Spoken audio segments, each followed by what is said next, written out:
It seems like Vancouver can't catch a break, whether it's the wildfires that happened just only a few months ago to now the devastating flood that hit last week. First and foremost, all my thoughts are out to the families that have been affected by this catastrophe.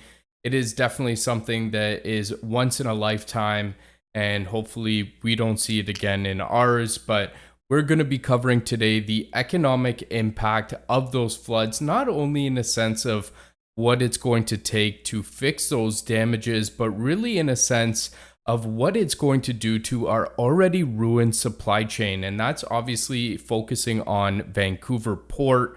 It's the third busiest port in North America. So we'll talk a little bit about how things could be kind of held at a standstill for at least the next couple of weeks. But if this is your first time here, my name's Nick. Welcome to Ways to Wealth. I have a huge favor, a huge ask. If you learn something new or you get some value out of the video, hit that like button for me. I would definitely appreciate that. And if you haven't already, please consider hitting that subscribe button and turning that notification bell on. Obviously, back a week ago, Sunday, Monday, the Vancouver area was hit with 150 millimeters of rain.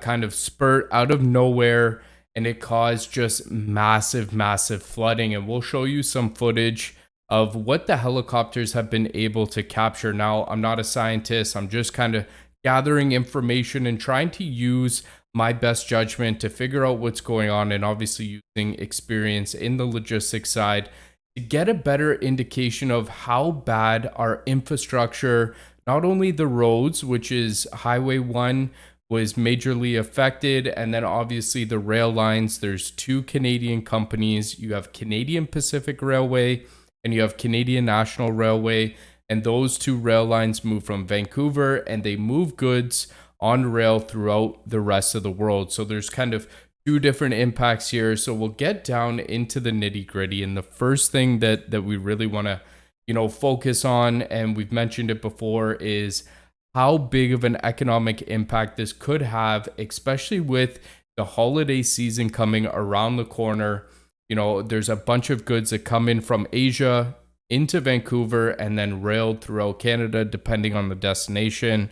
So we're going to take a look here at this financial post and try and break down what's really going on here. So we see the flooding in the Fraser Valley could rank among the costliest natural disaster in Canadian history, both in terms of the bill to repair and the broader cost to the country's economy, as containers laden with imports that sit on anchored ships and shipyards at the Port of Vancouver, which is now cut off from the rest of the country. So it seems like Highway 1 is a major artery. It connects Vancouver into Canada, Highway 1 being the transnational highway. There is major flooding that has kind of cut this out, and we'll show you video footage kind of in the background of what's going on there.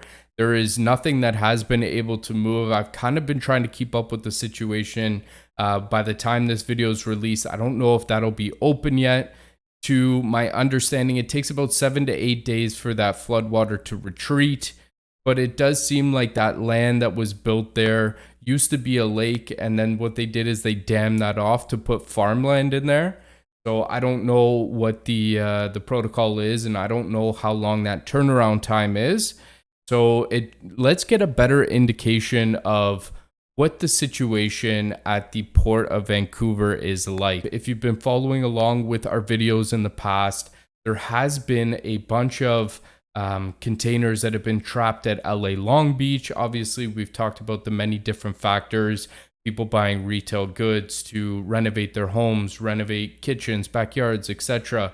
We've been buying a lot more because we haven't been able to spend on services, restaurants, going away on vacation. And Vancouver has kind of started to see the same type of container ships waiting in the bay.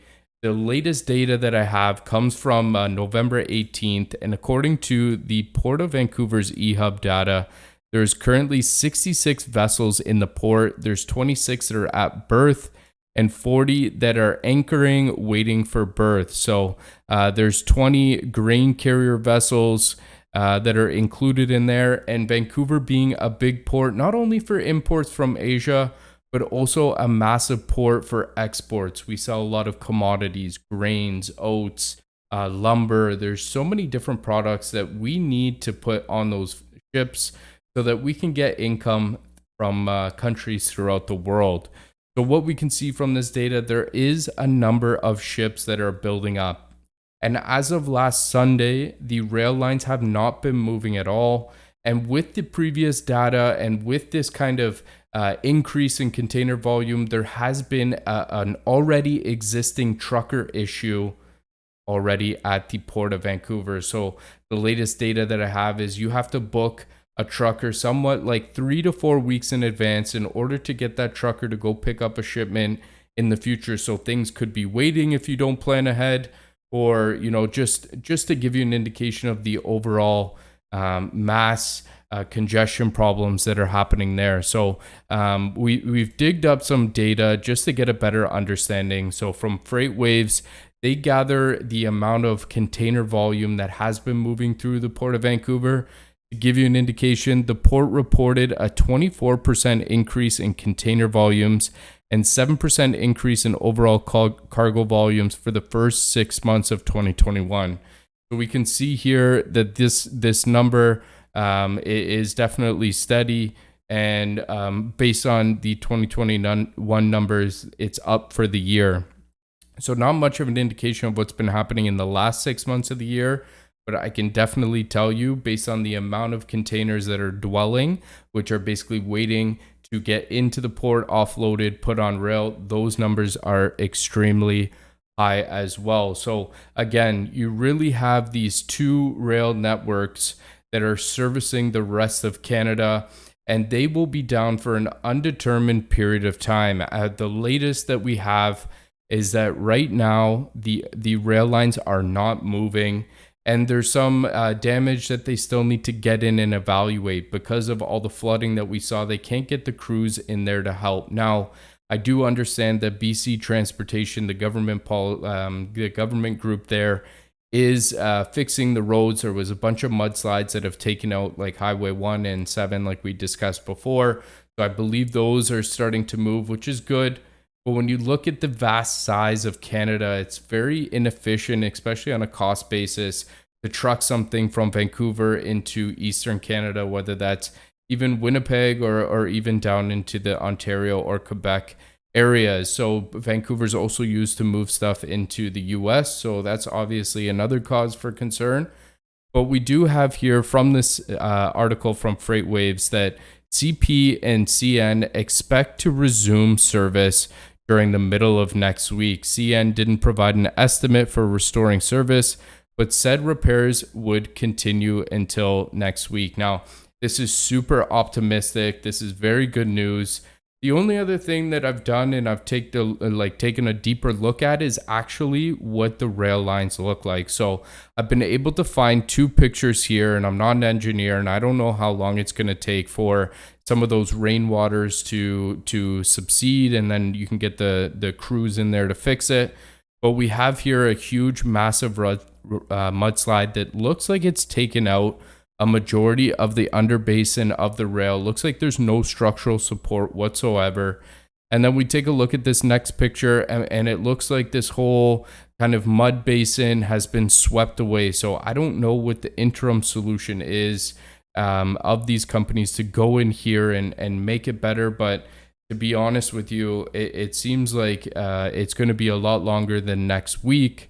Now, taking into consideration, if things do start to move next week, obviously a great sign, but things have been backed up. Like I said, the rail hasn't moved since last Sunday, which basically means there's a bunch of containers that are waiting to move on rail. And then we end up actually with another kind of another domino per se that logisticians or people in the logistics industry have had to deal with, and that's the fact that the number of rail cars that move actually gets smaller as the wintertime comes. This has things to do with the weather and things to do with braking and that max capacity that they could have. So effectively, we've had nothing moving for 8 days now. And then as we move into the colder months, we're actually going to be able to move less. Now, there is another solution in the interim. It's actually a port that is relatively new to Canada. I mean, it's been definitely a couple years, but this port is up in Prince Rupert. So we can see here it's kind of at this tip here. It has some benefits, but it definitely has a con. And the con is that the red line here is all of the CN, the Canadian National Railways roadmap, and it actually is the only rail line to serve this port. So a lot of the shippers, a lot of the people are looking to divert cargo to this port. And once they do, you will definitely see congestion happen, especially since it's only one rail line. They will have to reduce the amount of cars that they can move on the train within the next couple of weeks. So definitely a huge cause for concern, especially for the goods that are looking to come in for Christmas time, whether it's on a food basis or whatnot. Even so, just to get a understanding of the economy, we've seen the BC government come in and limit the amount of fuel that non-essential travelers can have, and they've also limited the price, the profit margins that these retailers can go and sell at. So again, huge disaster. Definitely feel for all the families that were involved in this, and hopefully we can clear it out a little bit sooner rather than later. Just giving you an insight as to why some things may be delayed, why prices may be increasing, because obviously it's going to become a little bit more costly to move goods, especially when there's not a lot of supply and what's going on there. But let me know if you're experiencing inflation today, if you're experiencing supply chain worries. I'd love to hear your thoughts on the subject. If you're still with me, hit that like button. I hope you all have a great week in the markets. Happy trading.